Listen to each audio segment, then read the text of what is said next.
നിങ്ങളെ ഞാനൊരു കാര്യം കാണിക്കാം. നമ്മൾ കുപ്പിച്ചൂണ്ടയിൽ വരാലിനെ പിടിച്ചത് നമ്മൾ സ്റ്റോക്ക് ചെയ്തിട്ടുണ്ട്. 2 ദിവസത്തെയാണ് വരും. നമുക്ക് കാണാം.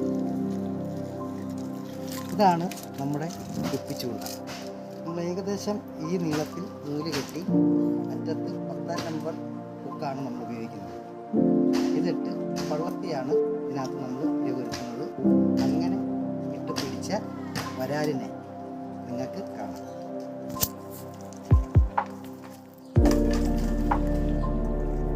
വെള്ളം മാറുമായിരുന്നു. നമ്മൾ 2 ദിവസത്തെ വരാൽ സ്റ്റോക്കാണ്. ഇതാണ് നമ്മൾ കുപ്പിച്ചൂണ്ടയിൽ പിടിച്ച വരാൽ. നല്ല സൈസ് വരാലാണ്. 1 കിലോ 1/2 കിലോ ആ മീഡിയം ടൈപ്പുള്ള കണ്ടു. നല്ല ജീവനുള്ള വരാൽ. ഇന്ന് നമ്മൾ ഇവന്മാരെ മാർക്കറ്റിൽ കൊണ്ടുപോകും.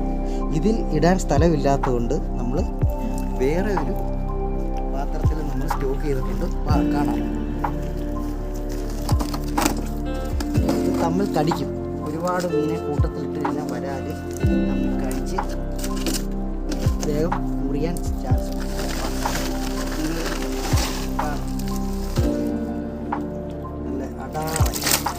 നല്ല അടാർ ഐറ്റമാണ്. അതിനകത്ത് സ്ഥലമില്ലാത്തതുകൊണ്ട് നമ്മൾ നല്ല നാടൻ നല്ല സൈസ് വരാൽ, നല്ല നാടൻ വരാലാണ്.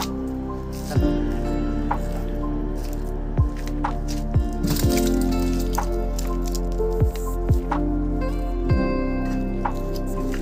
15 കിലോ മൊത്തത്തിൽ. 15 കിലോ മസ്റ്റ്. എങ്ങനായാലും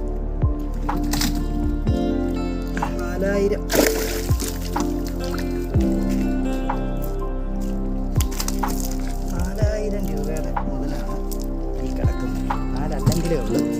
4-ൽ മേപ്പോട്ട് നിൽക്കുന്നെങ്കിലേ ഉള്ളൂ.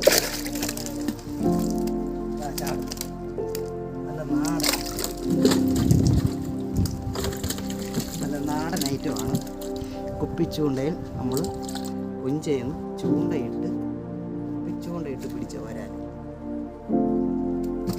നമുക്ക് ഒരു സ്റ്റിക്ക് മേടിക്കണമെങ്കിൽ 3000 രൂപ മിനിമം ആവും. ഈ 3000 രൂപ ഉണ്ടെങ്കിൽ നമുക്ക് 1500 ചൂണ്ട മേടിക്കാം. 1.5 രൂപയെ വരുന്നത് ചൂണ്ടയ്ക്ക്.